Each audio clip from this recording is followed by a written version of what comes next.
باللہ من الشیطان الرجیم بسم اللہ الرحمن الرحیم للرجال نصیب مما ترک الوالدان والاقربون وللنساء نصیب مما ترک الوالدان والاقربون مما قل منه او كثر نصیبا مفروضا صدق اللہ العظیم۔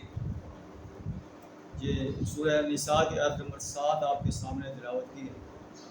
اس آیت میں اللہ ارشاد فرما رہا ہے کہ للرجال نصیب مما ترک الوالدان والاقربون، مردوں کے لیے حصہ ہے جو والدین یا قریبی رشتہ دار چھوڑ جائیں۔ وللنساء نصیب مما ترک الوالدان والاقربون، اور اسی طرح عورتوں کے لیے بھی حصہ ہے جو والدین یا قریبی رشتہ دار چھوڑ جائیں، چاہے وہ تھوڑا ہو یا زیادہ۔ نصیبا مفروضا، ایک مقررہ حصہ ہے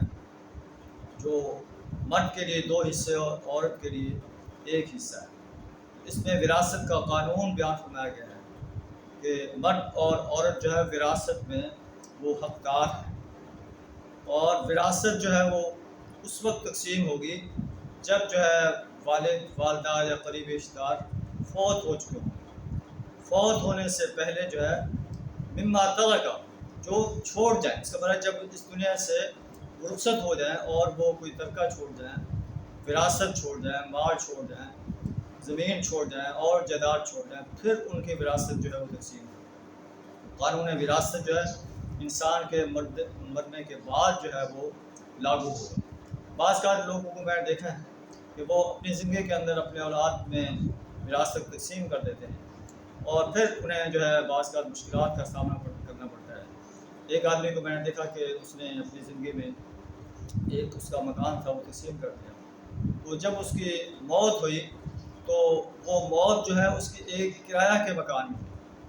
یعنی اتنی بڑی کوٹھی بنا کر جب وہ اس دنیا سے رخصت ہوا تو اس نے وراثت جو کہ پہلے تقسیم کی ہوئی تھی، درمیان میں کوئی ایسے مسائل آ گئے کہ اولاد اس کی وہ مکان بیچ کر چلی گئی اور اس باپ کو ایک کرایہ کے مکان میں اپنی موت تک جو ہے وہ زندگی گزارنا پڑا۔ ایک اور بندے کو میں نے دیکھا جو کروڑوں پتی انسان تھا، اس نے اپنی وراثت جو ہے اپنی زندگی میں تقسیم کر دی، اور پھر میری اس سے ملاقات ہوئی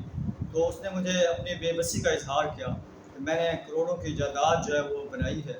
اپنے بچوں میں تقسیم کی ہے، اب میرے بچے جو ہے میری پرواہ نہیں کرتے اور میں بے بس انسان کے حیثیت سے زندگی گزاروں۔ تو اس لیے وراثت کے اس قانون کو کہ وراثت مرنے کے بعد تقسیم ہوگی، اس پر اہل ایمان کو جو ہے کاربند رہنا چاہیے، ایسا نہ ہو کہ بعد میں اس کو پچھتانا پڑے۔ اللہ سے دعا تعالیٰ ہمیں قرآن کی اس سنہری رہنمائی کو اپنانے کی توفیق عطا فرمائے۔ وآخر دعوانا الحمد للہ۔